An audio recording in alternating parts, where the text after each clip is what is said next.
Hi and welcome back! Now that you've got your character figured out, let's grab some reference images. I know that you're probably eager to start drawing, and we'll do that soon.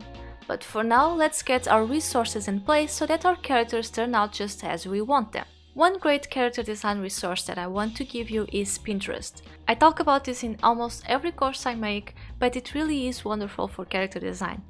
Not only can you search a bunch of images about a defining trait of your character, for example a pirate or mermaid, but you can also go to specific profiles that have so many boards about character design.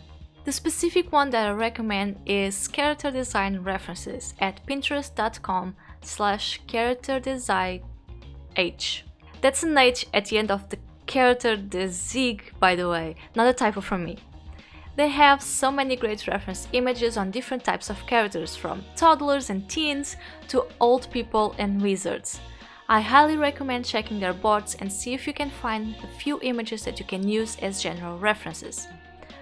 All the references give credit to the artist along with a link to their portfolio, so it's also a great way to find new artists to follow. Another website that you can use for reference images is pixabay.com. This is quite helpful for both drawings and photos of people in different poses.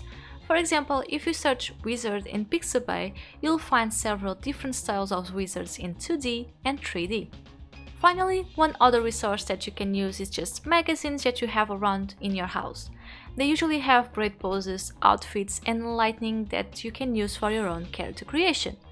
If you don't have any use for them anymore, feel free to cut up your favorite ones and paste them in a sheet of paper.